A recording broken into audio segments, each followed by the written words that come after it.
toka mwanzo na bado itaendelea kutoweka. Kwa sababu kwa nini Bwana aliweza kusema kwamba tuwasamehe hawa watu, ili ndipo naye pia ataweza akatusamehe. Kulikuwepo na mchafuko katika ulimwengu wa roho, ama kulikuwepo na mchafuko katika ule mji wa Israeli ambapo Biblia inasema alizaliwa Mwokozi. Kulikuwepo na maandamano kadhaa wa kadhaa, kulikuwepo na vita kadhaa wa kadhaa. Na pamoja na hilo bado haikuweza kutosha. Bado Kristo aliendelea kuchukia kitendo ambacho Wakristo waliendelea kufanya. Ilibidi akatumia hasira, akaenda pale hekaluni, akakuta wale walipokuwa wanafanya biashara, aliweza akawafanyaje? Akawapiga. Lakini pamoja kwamba aliweza akawapiga, aliacha tena msamaha juu yao. Aliwavuta akaja nao karibu. Bwana Yesu asifiwe. Alifika hapo aweza kanisomea Mathayo 6:14 hadi 15. Alifika hapa aweza kanisomea. Kwa kuwa kama mkiwasamehe watu wengine wanapowakosea, Baba yenu mbingu atawasamehe ninyi pia.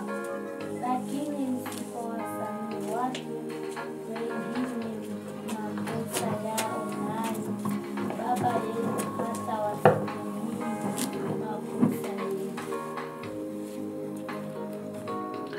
Nitasema kama ilivyoandikwa, kwa maana mkiwasamehe watu makosa yao, na Baba yenu wa mbinguni atawasamehe ninyi.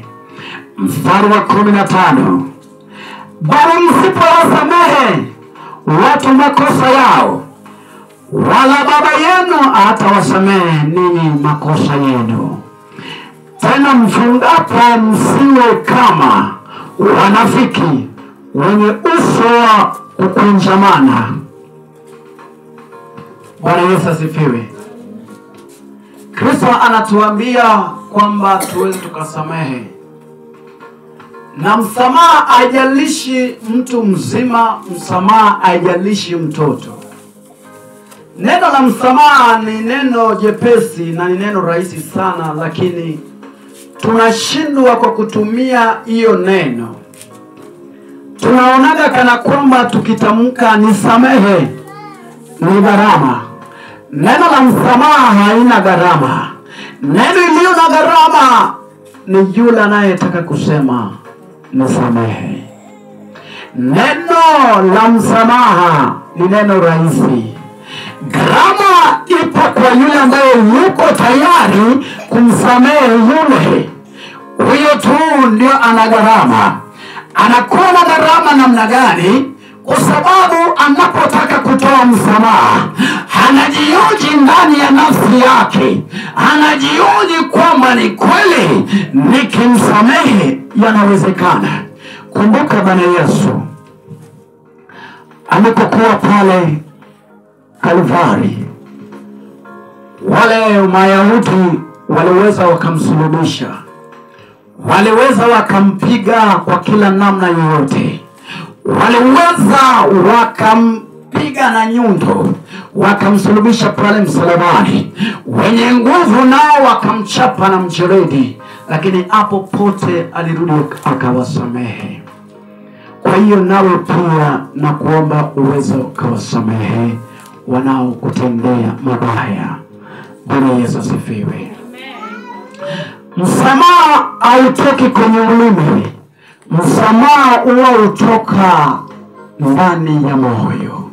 Maana unapomsamehe mtu, kama mtu yupo tayari kwa kukusamehe, wewe utahesabiwa makosa tena, bali yeye ndiye atabeba hayo makosa. Bwana Yesu asifiwe. Mwandishi Mathayo anatuambia, anatukumbusha kwamba tunapowasamehe wale ambao wanatutendea dhambi, tunapowasamehe wale ambao wanatukosea, wale ambao wanatudhihaki, tunapowasamehe, hata Baba yetu aliye juu mbinguni anatusamehe. Sasa namna gani unaweza kumsamehe mtu? Njia 3 muhimu ya kumsamehe mtu. Njia ya kwanza ni njia ya kuenda na kumwomba msamaha, ama njia ya kumwambia nimekusamehe. Hiyo ni njia ya kwanza. Kumbuka Kristo anaweza akafanya na akapitia haya ili tukaweza tukapata msamaha.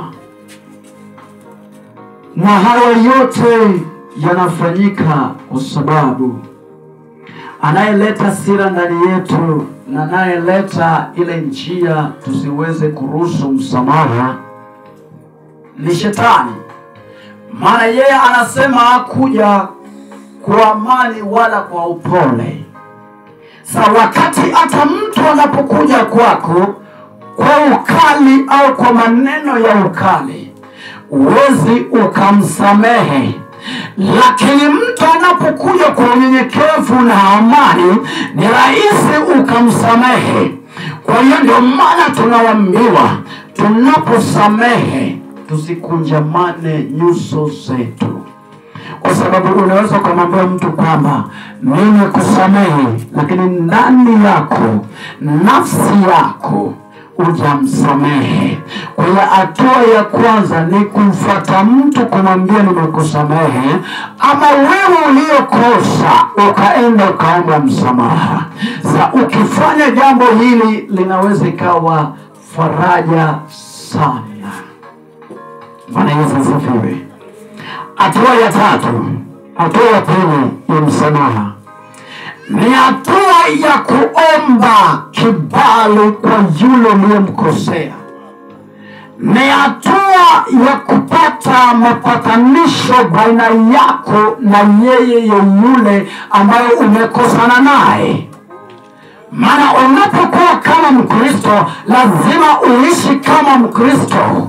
Hauwezi ukaishi kama mtu wa dunia, kwa sababu watu wa dunia ndio wao wanasema mimi huwa nikichukia jambo siwezi nikaisamehe.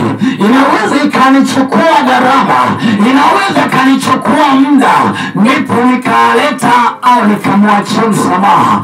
Lakini kwa yule ambayo anajua ni Mkristo, lazima neno ya msamaha iwepo mwingi kwenye kinywa chako. Neno la msamaha ikamwagike kama maji kwenye kinywa chako, na neno la msamaha ikapatikane hata kwenye maongezi yako.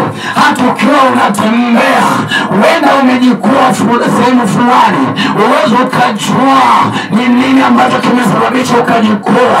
Yawezekana ukateteguka kidogo, uwezo ukajua. Kwa sababu sasa hivi teknolojia imekuja sana. Unaweza ukajigonga kwenye mawe ukiwa unatembea, wewe unaona kwamba ni mawe, kumbe kuna mtu mahali hapo. Lazima ukaombe toba, na toba ndiyo msamaha. Maana hujui kile ulichoikanyaga. Hiyo ni hatua ya pili.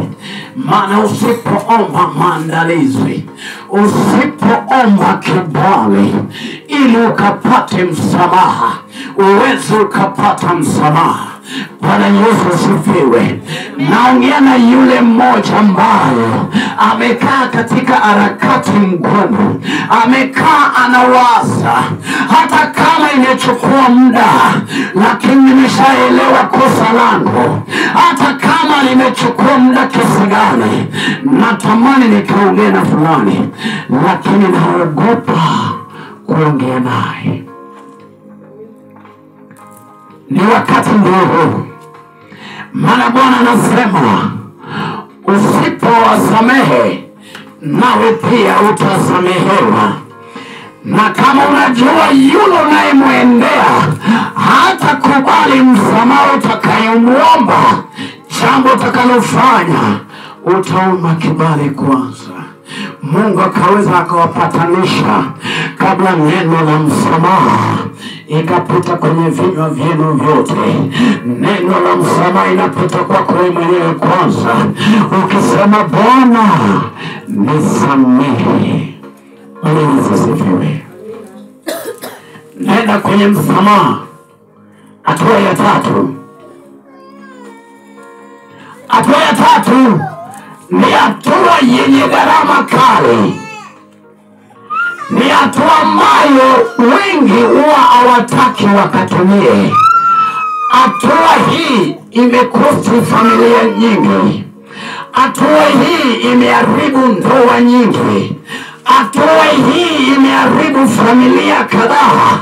Hatua hii imesababisha hata mandugu kwa mandugu wamekosa kuelewana. Kwa sababu gani? Hii hatua ni ngumu. Hii hatua ndio inafika mahali ambao wanasema jinsi nilivyo hivi niombe msamaha. Mbele za Bwana hamna mkubwa, mbele za Bwana hamna hata mdogo. Ni hatua ya tatu hiyo. Ni hatua ya gharama. Ni hatua ambayo uwezo ukachukua hivi hivi. Ni hatua ambayo ukichukua lazima ikazanishe matunda. Hata kama ulikuwa umeshaomba msamaha lakini wakakataa hiyo msamaha wako. Lakini ukifika kwenye hatua ya tatu, lazima hatua ya msamaha itapatikana. Asifiwe. Mtumishi wa Mungu, nataka nikwambie, hii hatua ni hatua ambayo inakuwaga mwisho. Hii hatua ni hatua ambayo wengi wanajiuliza. Hii hatua ndio mtu anasema kama ni hivyo ngoja iwe tu hivyo, sipo tayari kufanya hayo. Lakini haujui kwamba wewe mwenyewe ndio unaharibu wakati wako. Haujui kwamba wewe ndio unayepotea. Biblia inatuambia hata tunapofunga tusikunjamane nyuso zetu. Ni hatua ya tatu ya msamaha. Maana uwezi ukaomba msamaha bila kupita kwenye maombi.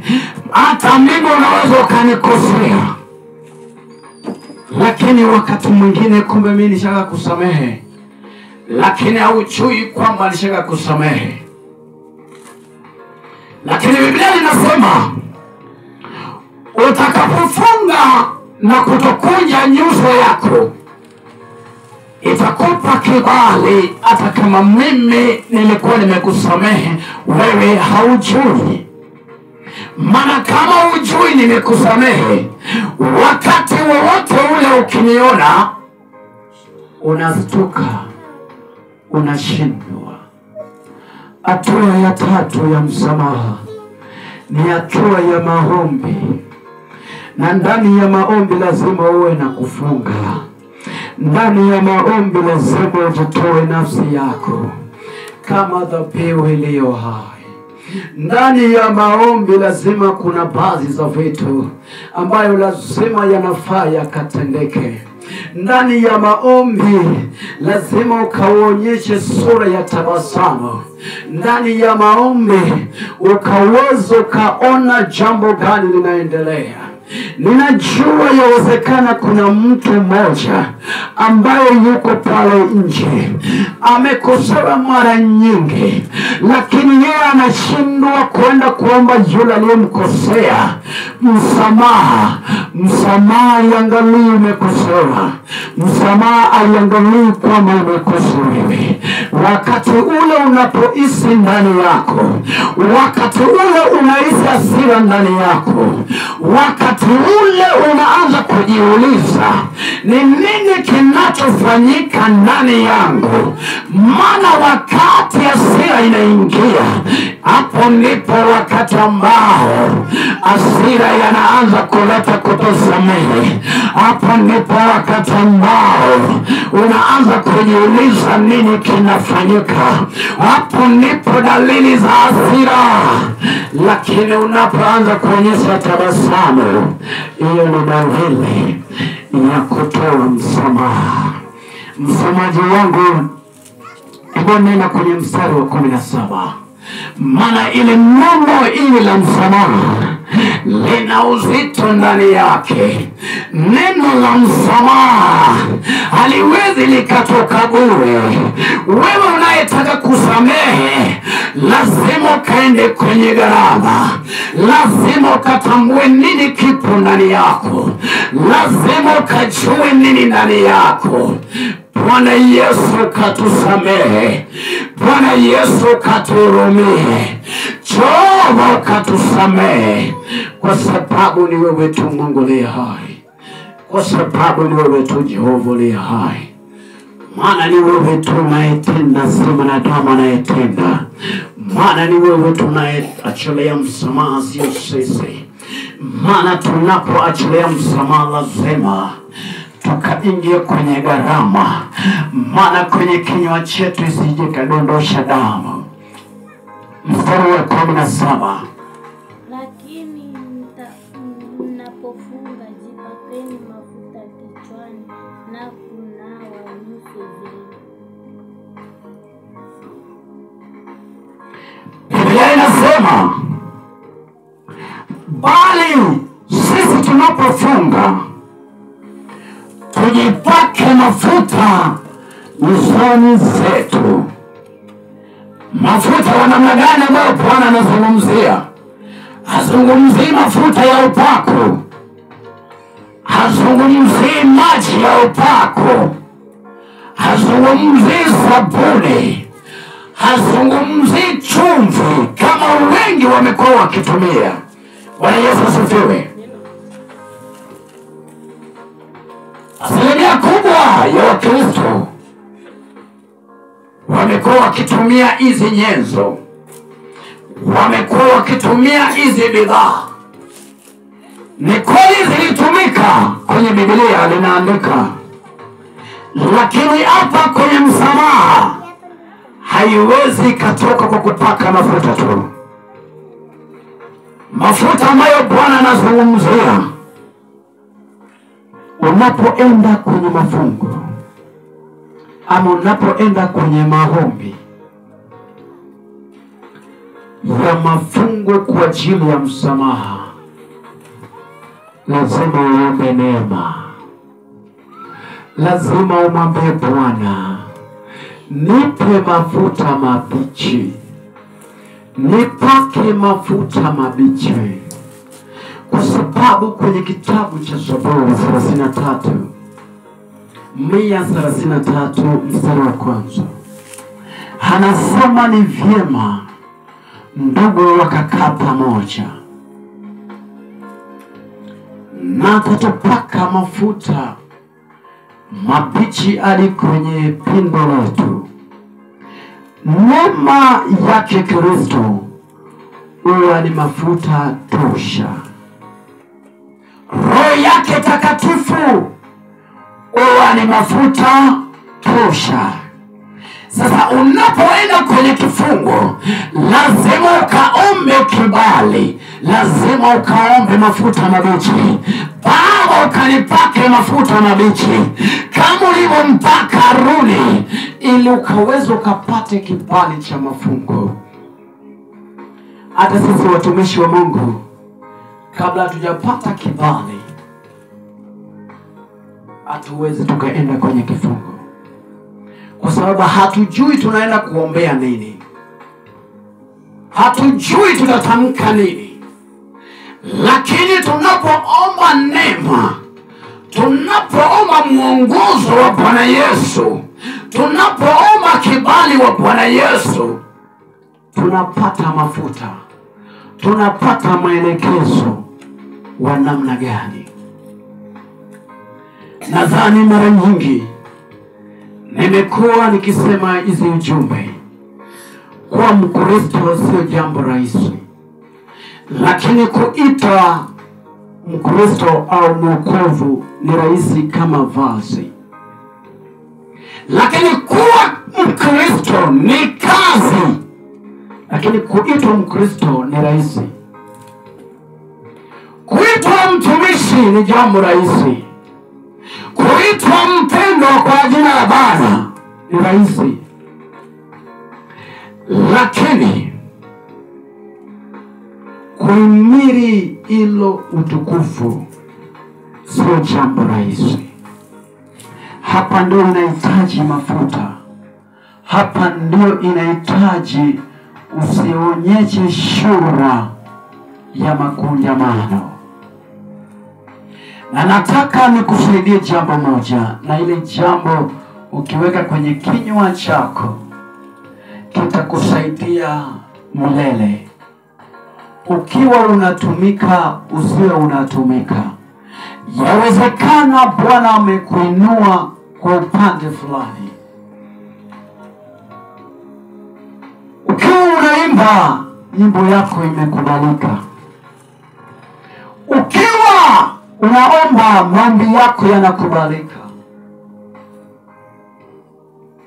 Usizarau wengine ambao wana hiyo neema. Ukiwa unakubalika, usifurahi, maana hao watu watakushusha chini. Maana kusudi lao sio kwamba ukapande kwenda juu.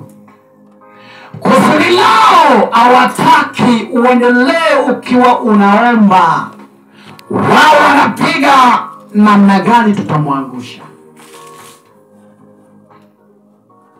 Ukitaka kuendelea, ni vyema ukawe na mtumishi mkali. Maana wakati anapokukemea, atakemea na roho zilizoko ndani yako.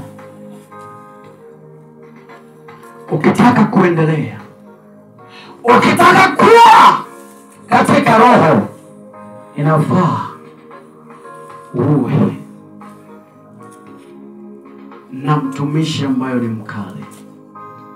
Kwa sababu ukali wake huo inakusogeza sehemu. Ukali wake huo inasababisha ukasogea na kuomba, ukafunge kwa namna yoyote ile, ukapokea kile unachohitaji. Uwezi ukahitaji gharama, lakini hauna naye kuelekeza. Hiyo ndio maana asilimia kubwa watumishi wa Mungu ambayo huwa ni wakali, watu wengi wanaogopa kuwasogelea karibu. Lakini hapo ndipo kuna matunda. Maana hata mimi nisingekuwa chini ya baba mkali, nisingekuwa jinsi nilivyo. Namshukuru sana babangu wa kiroho, Pastor Sospita. Alikuwa akinikemea kila wakati. Halikuwa asiponiona ananipigia simu, umeenda wapi? Nahitaji kukuona. Lakini wakati huo nitakapofika kwake, hatacheka, hatakasirika. Lakini sikujua kila nilichokuwa akiandaa ndani yangu. Maana yeye alipewa neema ya mahubiri. Alitamani kila wakati nikahudhurie ibada zake za mahubiri. Iwe ni ibada ya lunch, iwe ni ibada ya morning glory, ibada ya kufika saa 11 asubuhi kanisani, uwezo ukafika. Sasa wakati nilikuwa nakosa kufika mahali pale, alikuwa anakasirika sana. Na kwa kuwa mama naye alikuwa na huduma ya maombi, alikuwa akipanga maombi siku ya Alhamisi mpaka Jumapili. Hakutamani nikose hata kidogo. Nilipokuwa nakosa, naye akawa anatuma mtu. Yeye alikuwa apigi simu. Yeye alikuwa anatuma mtu, hebu nenda kuangalia mwanangu Jackie yuko wapi. Lakini kwa wakati ule nilikuwa naona ananichukia, ananitesa. Mbona huyu mtu kila wakati ananiandama, ataki nifanye shughuli fulani. Lakini leo ndio navuna yale waliokuwa wanaweka ndani yangu. Leo amenisaidia, naweza nikaliomba. Leo amenisaidia, ninaweza nikatambulika hata mahali fulani. Ninajua ni jambo ambalo aliwezi kawa furaha kwako, lakini kwa yule ambaye anataka kae kiroho itakuwa furaha kwake. Siku zote yule mkali ndiye anayefundisha watoto wake vizuri. Hata wewe mzazi uliye mkali, watoto wako lazima wakuheshimu na lazima wakafanye kile unachokihitaji na kile ambacho kitapendeza machoni hata mataifa. Lakini usifanye kinachomfurahisha mwanadamu, maana ukifanya kinachomfurahisha mwanadamu, mbingu litakukataa. Lakini ukifanya inayompendeza malaika, mbingu litakupokea. Bwana Yesu asifiwe. Mungu wetu mwenye uweza na mwenye mamlaka aweza akabariki hawa watu, aweza kukubariki pia. Nataka nishukuru Mungu kwa yule ambaye anayenisikiliza na yule ambaye ananiona kwa majira haya. Mara najua kuna wengine ambayo wataniona kwa kupitia mtandao ya TikTok na wengine wataniona kupitia Facebook pamoja na YouTube. Leo nilitamani nifundishe neno la msamaha. Na tumechukua muda wetu mwingi sana kwenye maombi. Na maombi inatufungua. Nimezungumzia tu maneno matatu ya kusamehe. Hatua ya kwanza nimesema ili ukaweza kaachilia msamaha. Wewe uliyemkosea yule ama wewe uliyokosewa, lazima uende ukaombe msamaha. Hajamisi umekosa ama hujakosa, omba msamaha. Msamaha ni kitu ya thamani. Msamaha ni kitu ambacho kinaweza kukupa chochote ambacho uko nacho. Msamaha ni kitu yenye nguvu. Msamaha ni kitu ambacho kina thamani kubwa. Mpendwa, haikuwa jambo rahisi wewe kupata msamaha siku ya leo. Kristo asingekupa msamaha, usingepatikana kamwe. Usingepewa msamaha, huenda hata ungekataliwa. Usingepewa msamaha, yawezekana hata usingekuwa hai. Usingepewa msamaha, huenda ungekataliwa hata kwenye jamii unakoishi. Usingepata msamaha, yawezekana hata ungekosa jina. Lakini Bwana Yesu alitupa msamaha. Lakini Mesaya alitupa msamaha. Siku ya leo tunaweza kawa na jina. Siku ya leo tunaweza tukawa watu wa thamani. Siku ya leo tunaweza tukawa watu wa kuhesabiwa. Siku ya leo tunaweza tukawa watu ambayo sauti zao zinaweza zikasikika. Siku ya kwa sababu ya msamaha wake. Sio msamaha wa mwanadamu. Mwanadamu hawezi kusamehe mtu, lakini Kristo anapoingia ndani yako, una uwezo wa kumsamehe huyo mtu. Bwana Yesu asifiwe. Msamaha itoki tu kwa mtu tu wa kawaida. Msamaha haitoki tu kwa umaarufu wa mtu, lakini msamaha haitoki kwa umri ya mtu.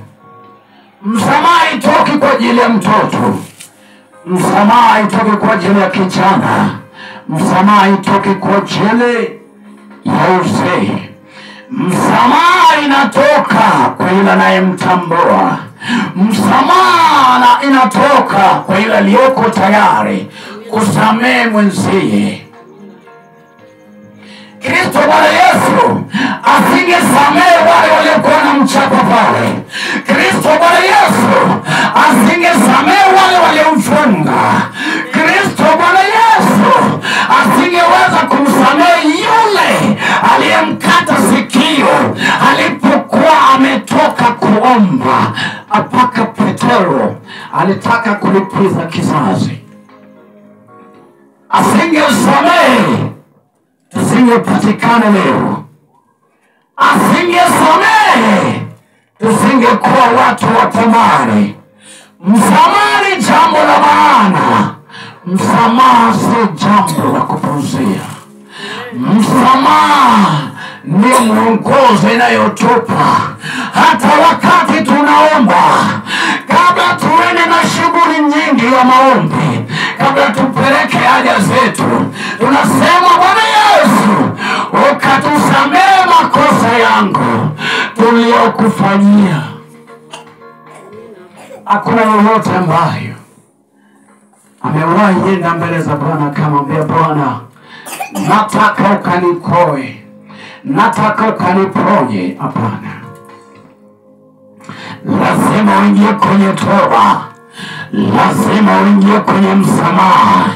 Jehova nisamehe kwa kupitia vidole vyako. Kristo nisamehe kwa kupitia kinywa changu. Jehova nisamehe kwa kupitia miguu yangu. Nisamehe kwa kupitia kinywa changu. Hapo pote unatafuta msamaha. Maana msamaha huwezi ukasema nisamehe tu na ikaisha. Hapana. Pako liombe na fahamu yako msamaha. Maana msamaha wako inaweza kusababisha fahamu yako ikabadilika. Maana umeomba msamaha. Hujabaki jinsi ulivyo, lakini umeomba msamaha. Bwana Yesu asifiwe, mtumishi. Wapendwa, ni wakati wa kuomba msamaha kwa Bwana. Imefika wakati, hata kama ilikuwa ni gumu kiasi gani, lazima ukaombe msamaha. Kama unaona kwenda kwa yule ambao mlikosana naye ni kazi ngumu, omba msamaha kwa Mwenyezi Mungu. Piga goti lako chini, mwambie Bwana nisamehe, Kristo nisamehe. Bwana, ninajua kati yangu na fulani, kati yangu na mandugu zangu hakuna maelewano. Omba msamaha, Bwana atakusamehe. Maana ukishaomba msamaha kati yako na ndugu zako, tayari umeachilia msamaha kwao. Hata kama hajui umeshaachilia msamaha, lakini utakapoomba msamaha, Mungu atasikia kwamba umeomba msamaha. Usiangalie ilitendeka kiasi gani. Hata kama alikudharau kiasi kikubwa, hata kama alikutangaza kwa kiasi kikubwa, hata kama alikuaibisha kiasi kikubwa, we msamehe ili aweze kubeba mizigo yake. Maana wakati unapomsamehe, Bwana anashusha ile mizigo juu yake yule aliyekataa kusamehewa. Hata kama mimi umenikosea, nimekataa kukusamehe, mizigo ya dhambi yako Bwana anaitwisha kwangu. Kwa nini anaitwisha kwangu? Kwa sababu nimekataa kutoa msamaha. Usione yamefanyika magumu sana, usione imekuletea tatanishi, lakini naomba msamaha ikatawale ndani ya vinywa vyetu. Naomba msamaha ikaonekane ndani yetu, tukaonekane kama watu ambao wamejawa na msamaha kwenye nyuso zetu. Maana unasikia Biblia inatuambia tusionyeshe hasira kwenye nyuso zetu, tusikunjamane nyuso zetu. Tayari ukisaonyesha nyuso ya hasira, hakuna atakayehesabu kwamba fulani anaweza kusamehe. Bwana Yesu asifiwe. Nataka niseme, achilia msamaha ndani ya nafsi yako. Kuwa mwepesi wa kuomba msamaha. Kuwa mwepesi wa kusaidia wale ambao wameshindwa. Mungu wa mbingu atakusikia na atakuacha kamwe. Jehova wetu atakuacha kamwe.